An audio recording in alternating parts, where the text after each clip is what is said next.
Hi, and welcome back to Pigeon Keeping 101. And bear in mind, almost everything I'm talking about is based on racing pigeons or homing pigeons.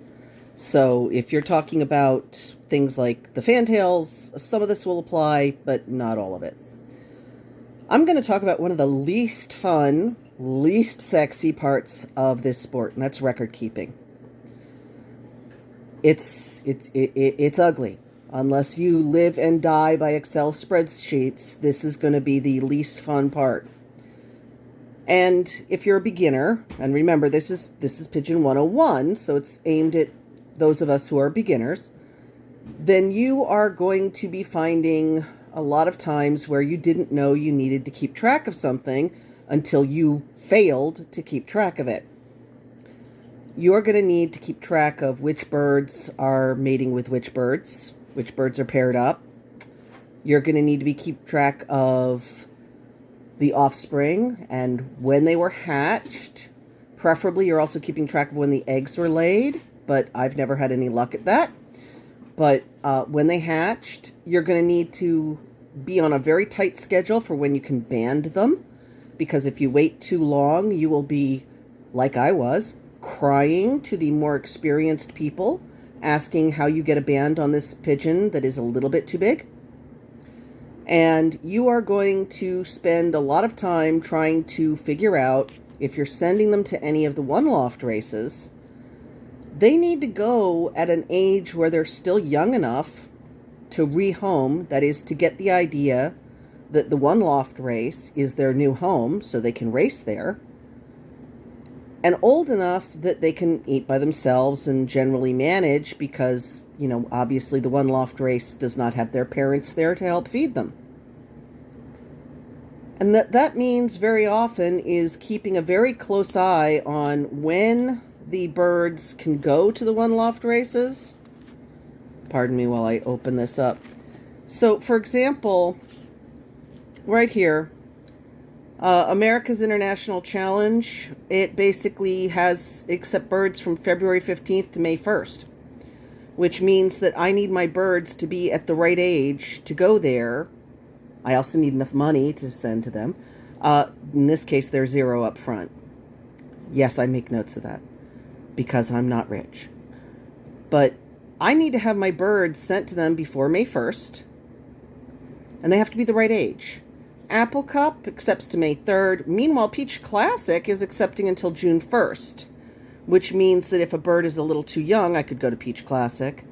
Master Breeders Marathon, I've already sent my bird there, but they're accepting up until June 1st. Louisiana Perch, accepting till April. You need to keep track of that. If you want to go into one of these one-loft races, you need to make sure that the bird you want to send is the right age. And a lot of times, if you are, like me, new to pigeons, or like me, a little bit face-blind with people, you may find that you cannot tell your pigeons apart without actually looking at their bands, unless they are very distinctively marked. And since a lot of your pigeons, unless you have very, very few pigeons, are not going to be distinctively marked, they're going to be blue bars. The standard pretty gray with the dark bands on the wing. And when you've got a whole loft full of blue bar pigeons, they all look alike. And you're going to be trying to figure out which one of those is the one you want to send to this one loft race, and which one of those is the sire or the dam to that one because you basically lost track of them, or you didn't realize they had paired up differently, or you're running an open loft. And if you want to keep track of your pedigrees and your birds and who's going to what one loft, and some one loft races will require a pedigree, not most of them, but some of them do, then you have a lot of record keeping to do. And take it from my mistakes, if you get started badly, which I did, because I thought I could easily keep track of all of this stuff, and I didn't write it down in time, and Then I got extra birds, and then I didn't log them into the system until later, which means I didn't find out that one of the birds was not the band number that the person who gave it to me thought it was. We've got all this stuff going on, and trying to fix it after the fact is so much more work.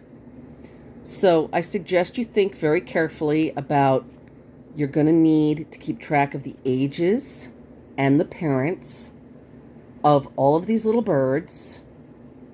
And once your pairs start laying 2 eggs at a time, it adds up to a lot of little birds very fast. And we'll discuss more about one-loft races and about young birds and young bird lofts and so on in the next one. But I want to just get to you, if you're getting started in this, make sure you're prepared to keep track of a lot more information, because you can miss a deadline. You can easily miss the chance to band a bird easily, which has to be done when they're just a few days, really. And you want to keep track of, say, who's going to be ready to send to that race, or who's having problems. And you're going to need a lot of computer time or a lot of paper. Anyway, thank you for sticking with me. Obviously, if you can subscribe and like and do all those things, it helps us reach more people. And in any case, thank you from Dragon's Dovecote. I'm Kirsten, and happy pigeons.